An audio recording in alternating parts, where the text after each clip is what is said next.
Good morning and welcome to the Sermonic blog for January the 16th, 2022. I am delivering this in person at the Lutheran Church of Our Saviour, Portland Street, Dartmouth, Nova Scotia.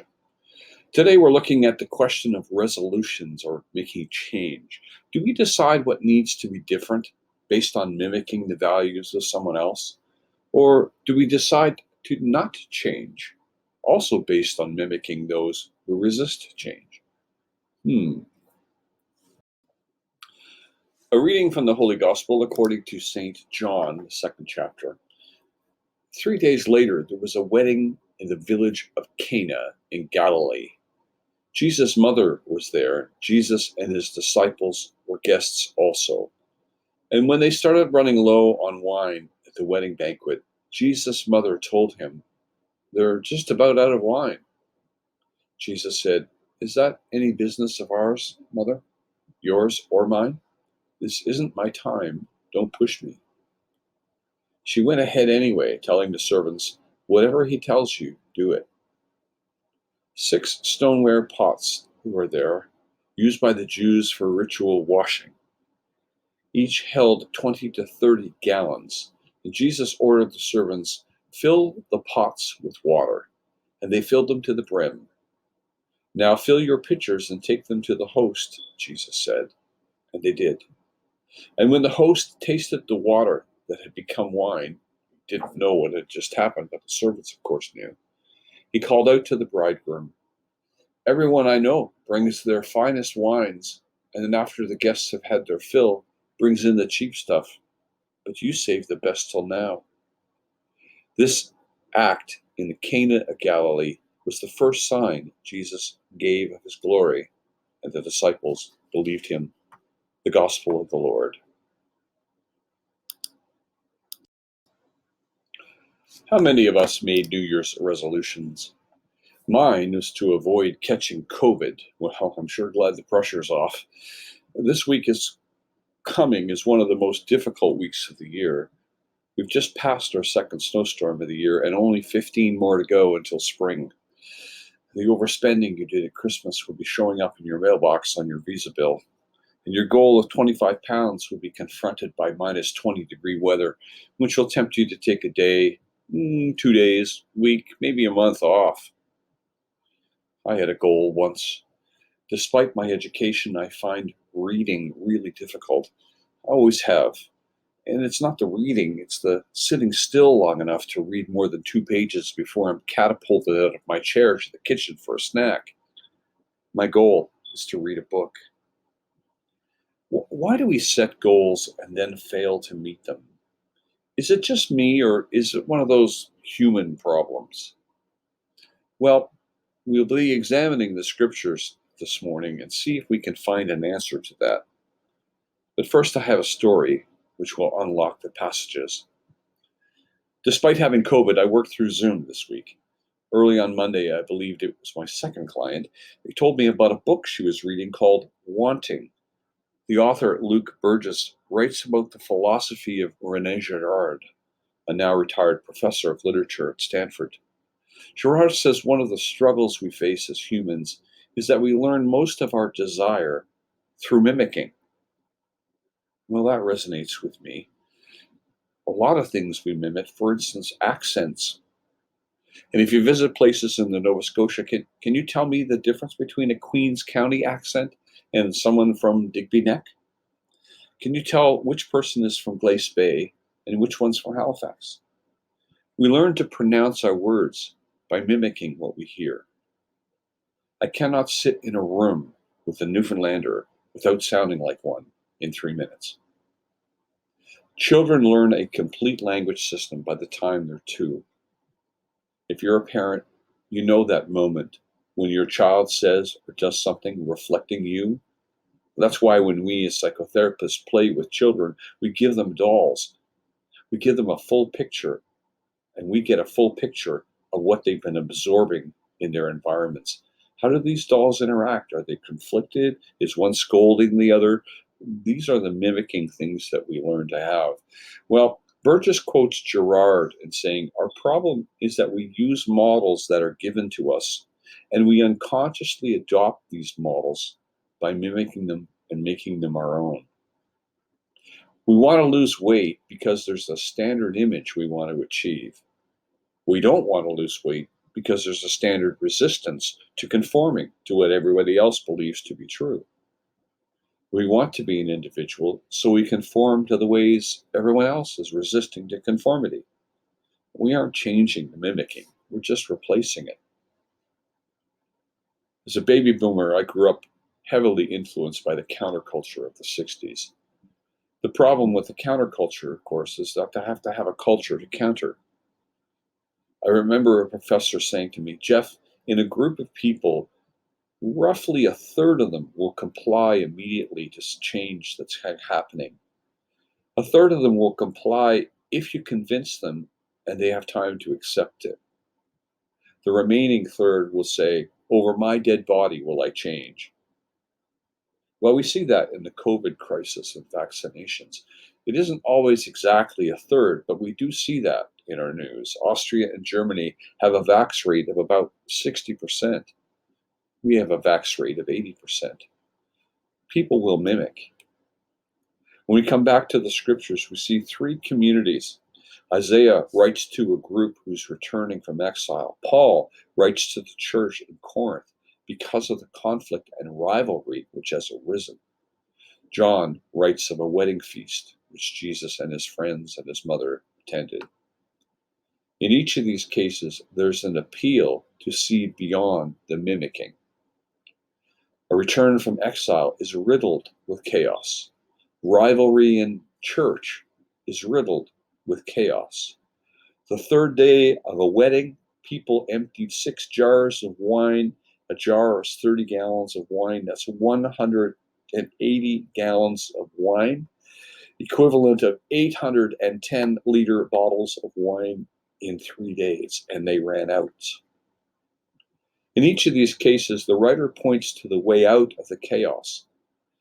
In reforming a nation which is returning from exile, how will they reestablish government? What models do they have, and what will they copy? And how did the merchant class set themselves up to go back into business?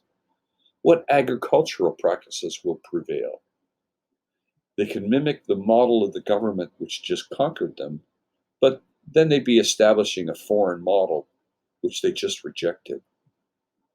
Another option is to return to the government model they had before they left, but the Baal worship corrupted them so badly, their self-indulgence weakened them to be exiled in the first place. God shares the divine vision for Israel. Try this picture on for size. God and Israel, intimate partners, married lovers. Hear the reading of Isaiah. Regarding Zion, I can't keep my mouth shut. Regarding Jerusalem, I can't hold my tongue until her righteousness blazes down like the sun and her salvation flames up like a torch. Foreign countries will see your righteousness and world leaders your glory. You'll get a brand new name straight from the mouth of God. You'll be a stunning crown in the palm of God's hand, a jeweled gold cup held high in the hand of your God. No more will anyone call you rejected, and your country will no more be called ruined. You'll be called Hesba, my delight, and your land Beulah, married, because God delights in you, and your land will be like a wedding celebration. For as a young man marries his virgin bride, so your builder marries you. As a bridegroom is happy in his bride, so God is happy with you. Paul focuses attention on the church conflict in Corinth, but he actually encourages the church to see beyond the conflict. People perish if they have no vision.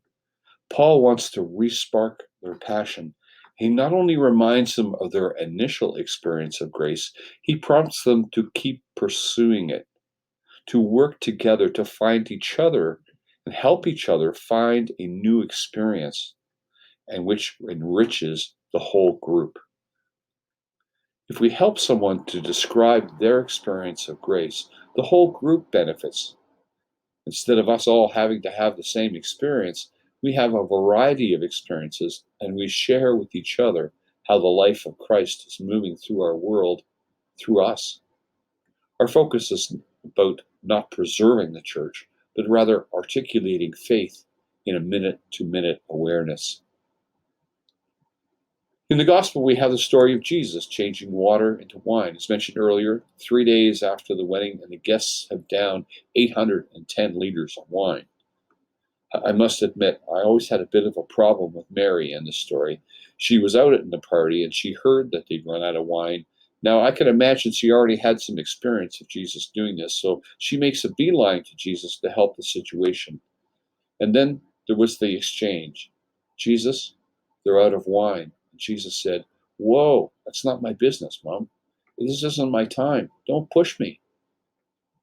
But then Mary doesn't take no for an answer. She doesn't seem to respect Jesus' boundaries. And she says, "Well, go ahead, do what he says," almost cornering Jesus into doing a miracle. So, like I say, my first reading of the story has Mary cornering Jesus, much like you would expect a child to ask if Billy can stay for dinner in front of Billy and their parents. However, a more gracious reading that Mary accepted Jesus' words and left it to him. Nonetheless, the jars were empty. Jesus tells them to fill it with water and take it to the host. Nobody knew where the wine came from. No one except Jesus, Mary, and the servants who filled the jars with water. That's probably Jesus' most anonymous miracle. Jesus was faced with an opportunity and went with the flow. Well, this is Jesus' method.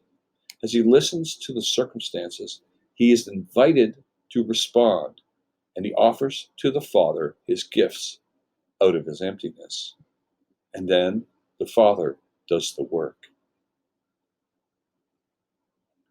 Let me return to my story about the book on wanting. My 1030 client told me about it. Sounds interesting enough to be the book I want to read this year. Well, my 1130 client started talking about the need for new models and how unsuccessful he's been to live his life according to someone else's rules.